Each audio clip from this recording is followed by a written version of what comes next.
साहब, तुम्हारा शूज निकालो।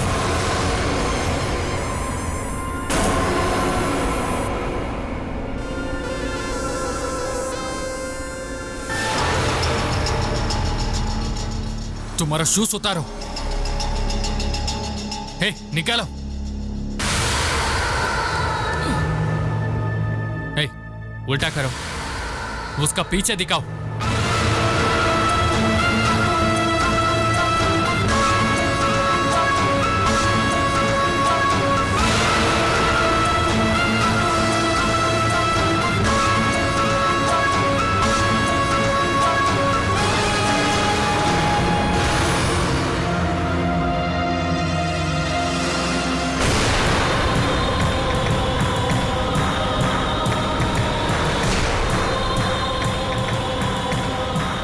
तुम्हारा शूज का साइज कितना है? 10वीं साहब। तुम मेरा फ्लैट में क्यों आया? नहीं साहब, मैं नहीं आया। तुम झूठ बोल रहे हो। ये शूज का मार्क मैं वहां देखा था। अब बोलो, क्यों आया था? साहब, मैं कार्ड बिल देने के लिए आया था। उसी समय मैं वापस आ गया। तुम फ्लैट का अंदर नहीं गया? नहीं साहब। तुम मेरी बीबी से बात किया? नहीं साहब, मुझे विश्वास करो। हाँ?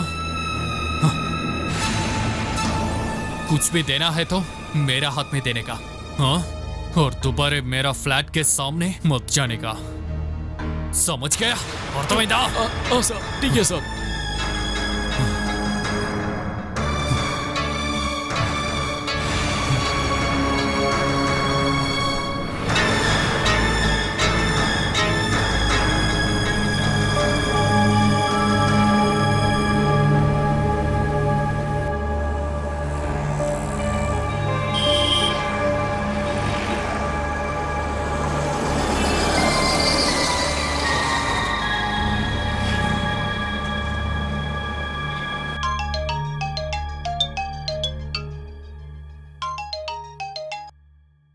హలో సూరజ్, డాక్టర్ ఎక్కడున్నారు? నేను హాస్పిటల్లో 10 నిమిషాల్లో బయలుదేరతాను.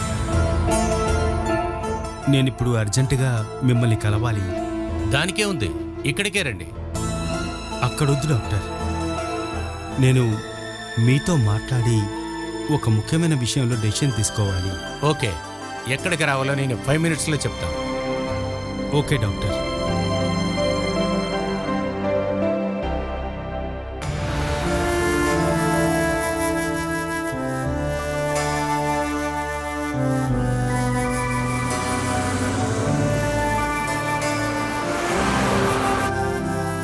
అది చమేలి బేబీ అని కన్ఫర్మేనా? దీనికి మించి ఇంకా ఆధారం కావాలా? చమేలి ఒక బిడ్డకి తల్లి, అది నాకు అర్థమైంది. ఏం చేయాలని బాగా థింక్ చేశాను. నాకిటువంటి ఒక ద్రోహం చేసినందుకు చంపేద్దామని కూడా అనుకున్నాను. నా వల్ల ఏది కాదని అర్థం చేసుకున్నాను. అందువల్ల బాగా ఆలోచించి తీసుకున్న నిర్ణయమే ఇప్పుడు మీకు చెప్పబోతున్నాను. అది ఈరోజే నేను తనతో చెప్పేస్తాను. ఏంటది? I want divorce. ఇక మేము కలిసి జీవించడంలో అర్థం లేదు. ఇకపైన నా జీవితంలో చమేలి వద్దు. ముందు మీరు ఫోన్ తీయండి. వద్దు, ఇంట్లో నుంచే. నా మనసులో ఏదో సమస్య ఉందని ఇంట్లో వాళ్ళకి తెలుసు.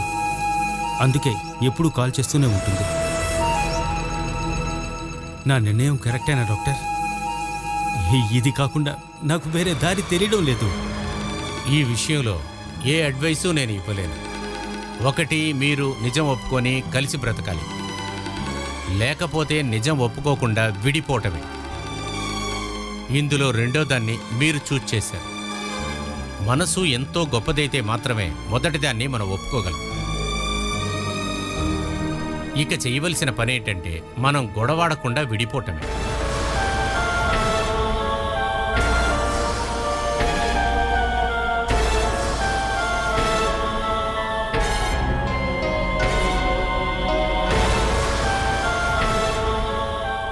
సూరజ్, మీరేం ఆలోచిస్తున్నారు? ఇది నేను ఎలాగా తనతో చెప్పాలి? నాకు తనంటే అంతగా ఇష్టం. దానికంటే 10 టైమ్స్ ఆవిడ మిమ్మల్ని ఇష్టపడుతుంది. మీరిద్దరూ కలిసి కొంచెంసేపు కూర్చొని మీరు డిస్కస్ చేస్తే ఎలా ఉంటుంది? వద్దు, దానికి తగిన మెంటల్ కెపాసిటీ నాకు లేదు. నేను అనంతన్ నంబియార్ని ఇంటికి పిలుస్తాను, నాకు తెలిసిందంతా చెప్తాను, తనని వాళ్ళతో పంపించేస్తాను. తర్వాత ఏం జరిగినా పర్వాలేదు. ఆవిడ తప్పుగా ఏదైనా తీర్మానించిందంటే?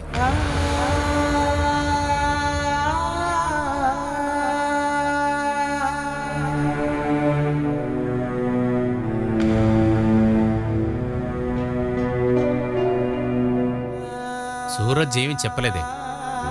ఆ తర్వాత ఏం జరిగినా అది నా సమస్య కాదు. తెలిసి నన్ను మోసం చేసినందుకు నేను ఆ మాత్రం శిక్షణ విధించాలిగా.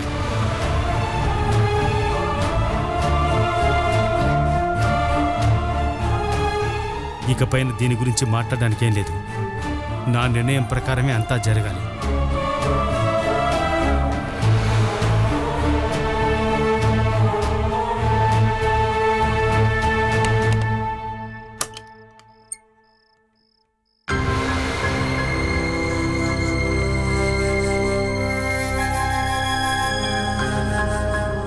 మీ నాన్నగారి ఫోన్ నంబర్ కావాలి.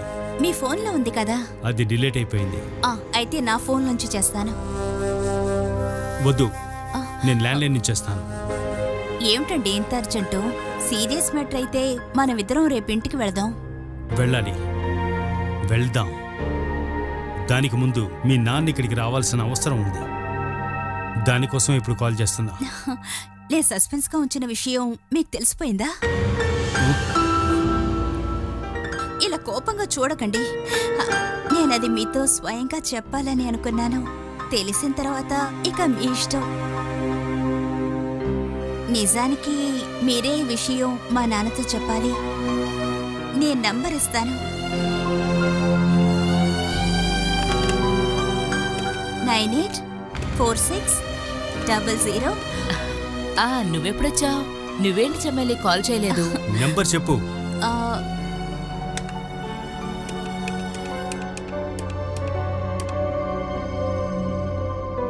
ఏంట్రా నీ మొహంలో సంతోషమే లేదు?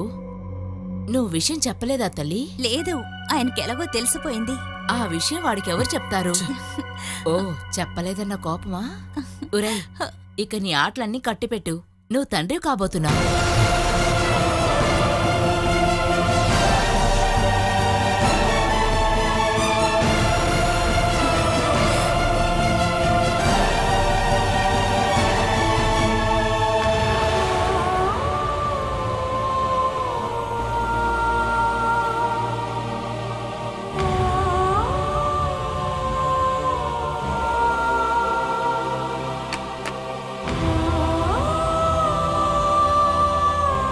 నీకు సర్ప్రైజ్ ఇవ్వాలని తను అనుకుంది, అందుకే నేను చెప్పలేదు. ఉదయమంతా చాలా నీరసంగా ఉంది. నీకు కాల్ చేస్తే ఎటు ఎత్తువుగా. ఇంకా మేమిద్దరం కలిసి హాస్పిటల్కి వెళ్ళాం. ఇక కొన్ని రోజులకి నీ పనులన్నీ కట్టిపెట్టు. ఇంకా తనతో పాటు ఎక్కువ సమయం కేటాయించు.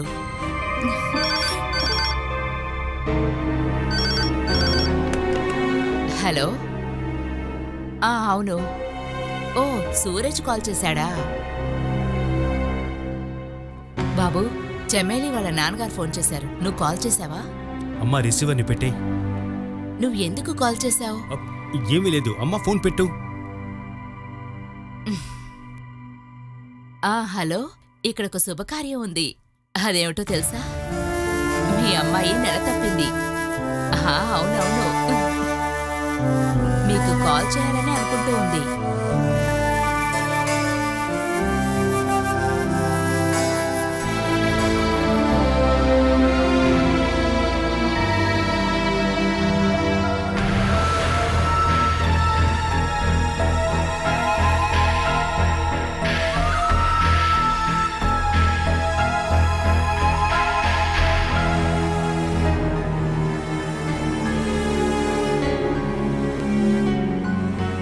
సూరజ్, అత్తయ్య విషయం చెప్పిన తర్వాత మీ ముఖంలో సంతోషమే లేదే? ముందు నేను ఏం చెప్పాలని అనుకుంటున్నారా? నేనిప్పుడు సంతోషపడాలో బాధపడాలో తెలియని స్థితిలో ఉన్నాను. ఏంటది? ఇప్పుడు బిడ్డొద్దని అనుకుంటున్నారా? ఇంకో బిడ్డను పెంచుకునే మానసిక స్థితి నీకుందా? ఏమడిగారా? బిడ్డను పెంచే మానసిక స్థితి నీకిప్పుడు ఉందా అని అడిగాను. ఓ, మీ ఉద్దేశంలో నేనిప్పుడు మానసిక రోగినే కదా? నాకు పుట్టబోయే బిడ్డకు కూడా మెంటల్ ప్రాబ్లం ఉంటుందని మీరు భయపడుతున్నారా? అమ్మ మనసుకి శరీరానికి ఉండే బలం పుట్టబోయే బిడ్డకు చాలా ముఖ్యం. నాకెటువంటి రోగం లేదు. నాకిక ట్రీట్మెంట్ ఏమీ అవసరం లేదు. ఇలా చెప్పి నన్ను మెంటల్ పేషెంట్ చేయొద్దు. ఈ కొంచెం చెప్పినందుకు నీ మొహం మారిపోయింది, మాట మారింది. గర్భిణిగా ఉన్నప్పుడు ఈ కోపం, మొండితనం ఇంకా ఎక్కువ అవుతాయి. ఓహో సారీ, ఇది నేను నీకు చెప్పాల్సిన అవసరం లేదనుకుంటాను. ఏంటది? నువ్వు ఆల్రెడీ ప్రెగ్నెంట్గా ఉన్నావు కదా. కొంచెం గట్టిగా మాట్లాడి గొడవ చేస్తే పెద్ద వైలెంట్ అయ్యే నువ్వు ఒక బిడ్డకు వచ్చే ఏడుపుని బాధని ఎలా మేనేజ్ చేస్తావు? బిడ్డకేదైనా కష్టం వచ్చిందంటే రాత్రింపగళ్ళు తన పక్కనే ఉండగలవా? లేదా ప్రశాంతత పోయిందని ఎక్కడికైనా వెళ్ళిపోతావా? ఈ ఎగతాళే వద్దంటున్నాను. కావాలంటే మీరే చూడండి. నేను యూస్లెస్ అని చెప్పే అదే నోటితోనే నేను మంచి భార్యని, మంచి తల్లినని చెప్పిస్తాను. ముందు నువ్వు మంచి భార్యగా ఉండు, ఆ తర్వాత డిసైడ్ చేద్దాం నా బిడ్డకు తల్లిగా ఉంటావా లేదా. సూరజ్, ఏ నిమిషంలోనైనా సరే చెయ్యి వదిలేసి వెళ్ళిపోయే నీలాంటి ఒక వ్యక్తి చేతిలో అన్నీ తెలిసిన తర్వాత నా బిడ్డని నేనివ్వను. సూరజ్ మీరేమంటున్నారా? అది నేను క్లియర్గా నీకు చెప్పలేను. 2 రోజుల్లో ఒక నిర్ణయం తీసుకుంటాను. నువ్వప్పుడు తెలుసుకుంటే చాలు.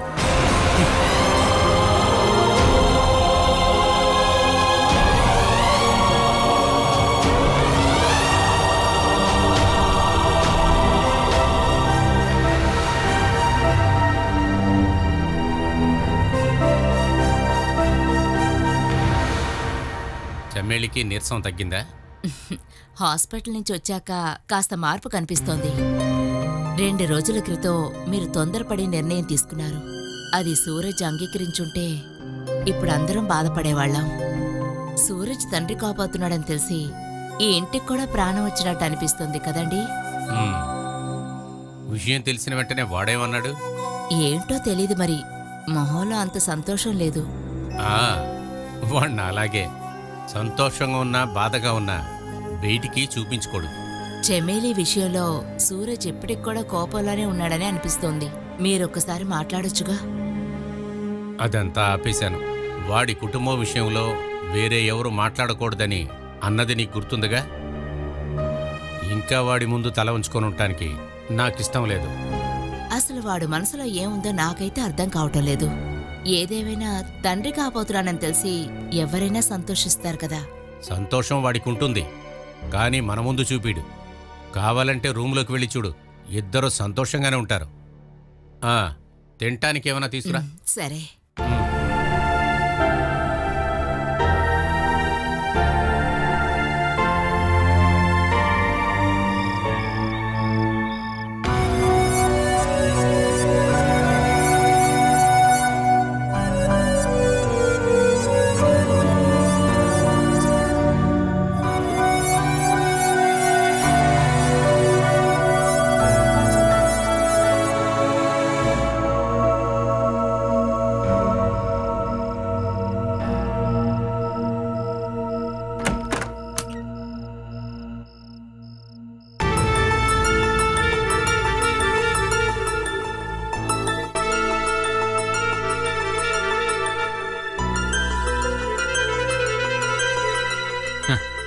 ఎవరికోసం ఎదురు చూస్తూ కూర్చున్నావే?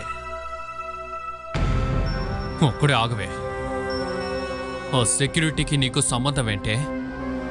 మీకు తెలీదా? ఇక్కడ అందరికీ తెలుసు, అతనేగా నా కొత్త మొగుడు. మీరు వెళ్ళిన వెంటనే అతను వచ్చేస్తాడు. మీరొచ్చే టైంకే వెళ్తాడు. ఏంటి, మీకు నచ్చలేదా? అతను మాత్రమే కాదు, మీకు తెలిసిన వాళ్ళు, వాళ్ళకి తెలిసిన వాళ్ళు, ఇలా ఎంతో మంది వస్తారు. ఊరికే నన్ను విసిగించుకే. ఇవన్నీ నాకేమీ కొత్త కాదులే. భర్త ఉద్యోగానికి వెళ్ళాక ఎవడు వస్తున్నాడా అని ముందు పక్కింటి వాళ్ళు చూస్తూ ఉండేవాళ్ళు. ఇప్పుడు ఆ ప్రాబ్లం అయిపోయింది. సొంత భార్య గురించి దారుణంగా మిగతా వాళ్లతో మాట్లాడే నీచమైన భర్తే అని అందరికీ తెలిసిపోయింది. అయినా మీ వ్యాధి మాత్రం తగ్గలేదు. నేను ఏ విషయంలోనూ నమ్మలేనని నాకు బాగా తెలిసే. మరెందుకు ఇక్కడ ఉంచుకునున్నారు? పంపించేయొచ్చుగా. నువ్వు నా నుంచి అంత సులభంగా తప్పించుకోవచ్చు అనుకోవద్దు. ఇంకొకటి చూపు కూడా నీ మీద పడకుండా నిన్ను లాక్ చేసి చూసుకోవాలన్న లక్ష్యం నాకు ఉందే, అర్థమైందా? అవన్నీ నాకు తెలుసులేండి. నన్ను కొట్టి నాకు బాగోకపోయినా ఏ బాధ లేకుండా ప్రతిరోజు జరిగే ఆ టార్చర్, అందుకే కదా నిన్ను నేను బలంతో గెలవచ్చని నీకు అర్థమయ్యేలా చెప్తున్నాను. ఆడదాన్ని బలంతో గెలవచ్చని నీకెవరు చెప్పారు? చాలా ఆపవే, ఇంకా మాట్లాడమంటే చంప పగులుతుంది. ఒక్క దెబ్బతో చంపగలవా? అదే మగాడికి అందం. నిన్ను చంపుతానే. చంపు. బాగా తంతే ఇంకో అబార్షన్ కి డబ్బు మిగులుతుంది.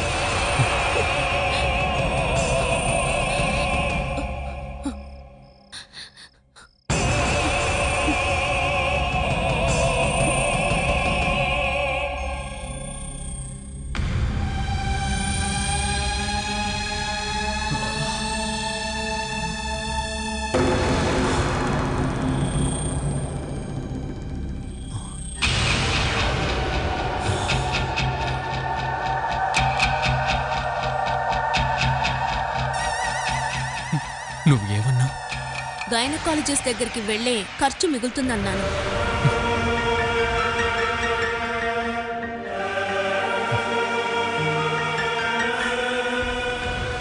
నీ ఇంకో విష విత్తనం పెరుగుతోంది.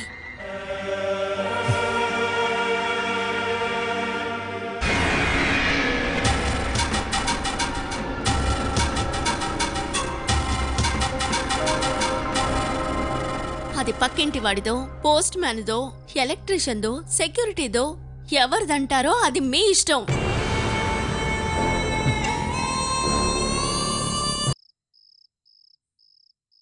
మీరు తన్ని నాశనం చేసే ఆ బిడ్డ మీదే అని నాకు తెలుసు కాబట్టి నేనేమి అడ్డుకోను. మీరు చంపొచ్చు, లేకపోతే హత్య చేయడానికి ఏ హాస్పిటల్కి వెళ్లాలో చెప్పండి, నేను వెళతాను.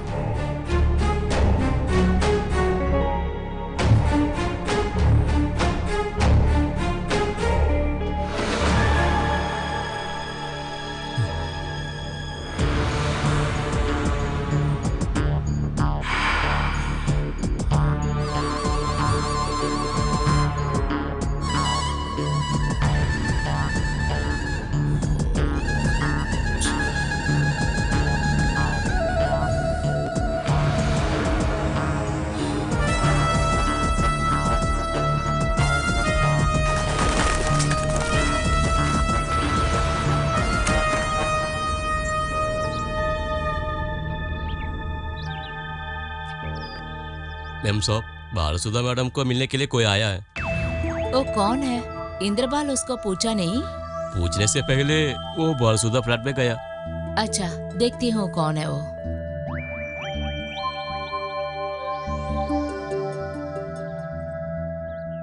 ఎవరు? బాలసుధాకి కావాల్సిన వాళ్ళ? నేను తన అన్నని, హరికృష్ణ. నేను వేణు ఆఫీస్కి వెళ్ళాను. అక్కడ 4 రోజుల నుంచి రావట్లేదన్నారు. వాళ్ళే ఈ అడ్రస్ ఇచ్చారు. బాలా, వేణు ఇక్కడే ఉంటున్నారు కదా? అవును, కానీ వాళ్ళు వెళ్ళిపోయారే. ఎక్కడికి? ఈరోజు ఉదయమే ఊరు వెళ్ళిపోయారు. మీరు గల్ఫ్ నుండి వస్తున్నారా? అవునండి, మా కంపెనీ వాళ్ళు పంపించారు. నాతో కలిసి మొత్తం 5గురం ముంబైకి వచ్చామండి. రేపు ఇంకా ఎల్లుండి 2 రోజుల ట్రైనింగ్. పన్నవ్వగానే బుధవారం తిరిగి వెళ్ళిపోతాం. బాలాని కలిసి వెళ్దామనే ముంబై నుంచి కష్టపడి ఇక్కడికి వచ్చాను. అయితే వచ్చేటప్పుడు చెప్పుండాల్సింది. వాళ్ళతో పాటు నువ్వు వెళ్ళాలని 2 రోజుల క్రితమే చెప్పారు. ఆ రోజు నుంచి ఫోన్ చేస్తున్నాను, వేణు ఫోన్ అటెండ్ చేయట్లేదు. ఆయన గురించి చెప్పకుండా ఉండటమే మంచిది. వాళ్ళు ఉదయం బయటికి వెళ్ళేటప్పుడే మాకు తెలిసింది బాలసుధ ప్రెగ్నెంట్గా ఉంది. ఇక్కడికి తీసుకొచ్చి ఆ దుష్టుడు తనని చాలా బాధ పెట్టాడు. హరి, మీరు మా ఫ్లాట్కి రండి. మీరు బాలసుధ అన్నయ్య కాబట్టి మీతో కొన్ని విషయాలు మాట్లాడాలి. రండి.